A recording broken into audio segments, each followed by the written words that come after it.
नमस्कार मित्रांनो, लग्नानंतर होईलच प्रेम या मालिकेच्या आजच्या भागामध्ये हळदीच्या कार्यक्रमासाठी सत्या मीरा आलेले असतात.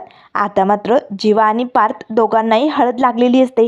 त्याच वेळेस उष्टी हळद मीरा लगेच लावण्यासाठी काव्य आणि नंदिनीकडे येत असतानाच आता इथे मात्र रम्याने मोठा खोडा घातलेला असतो. त्याच वेळेस आता लगेच मीरा पाय अडकळून खाली पडते आणि जी उष्टी हळद असते ना दोघांची, ती एकत्र मिक्स झालेली असते. आता मात्र वसू आत्या या सगळ्याचा खूप मोठा भाऊ करते. अगं मीरा, तुला समजत नाही का? अशी कशी माझ्या दोनही भाच्यांची हळद तू एकत्र केली? आता हळद कशी लागणार? हळद होणारच नाही. आता काय करायचं?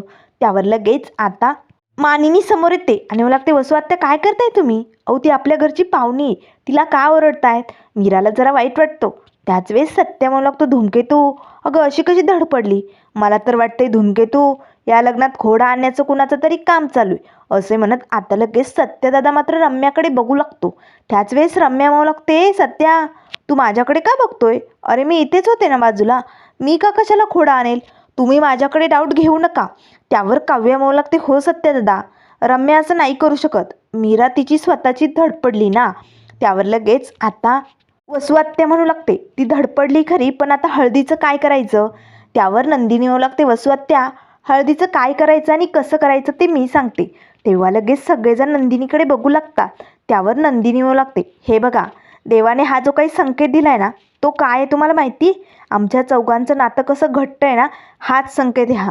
म्हणजे जरी आता जीवा आणि पार्थची हळद एकत्र झाली असली तरीही आता काव्य आणि मला हीच हळद लागणार. कारण जीवा माझा सोबती आहे आणि पार्थ माझा धीर, जो नेहमी मला मदत करत आलाय. आणि त्यामुळे तर आमचं चौघांचं नातं एवढं घट्ट आहे. आम्ही कुठल्या परिस्थितीतनं या ठिकाणी पोचलोय हे सगळ्यांनाच माहिती. त्यामुळे आम्हाला दोघींनाही ही हळद लागली जाणार.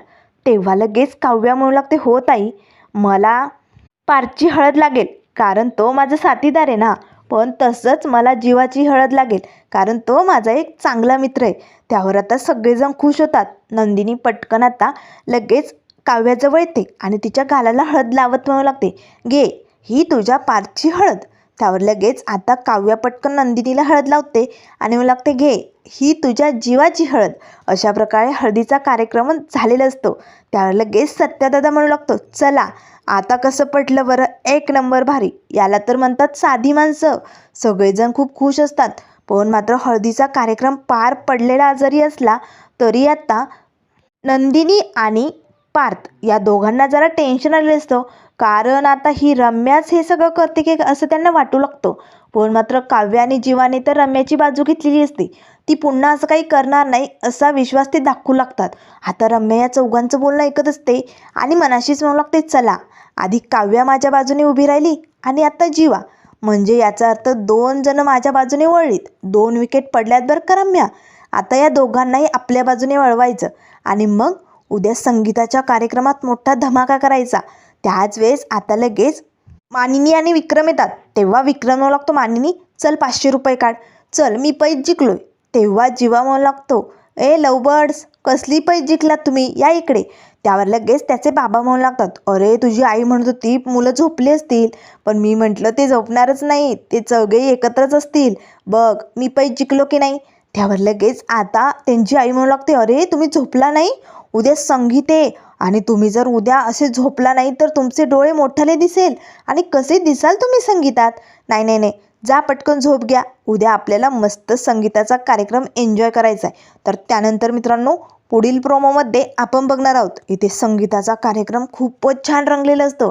त्या कार्यक्रमात आता ऊर्जा, शौर्य, अनेक मालिकेंचे आता इथे कलाकार आलेले असतात. संगीताचा सोहळा अगदी छान झालेला असतो. जीवानंदिनी आणि काव्यार्थ यांची जोडी मात्र खूपच झळकत असते. आता चौघांनीही मस्त डान्स केलेला असतो. पण मात्र या संगीताच्या कार्यक्रमात आता रम्या मात्र काय मोठा धमाका करणार हे आपण लवकरच बघूया.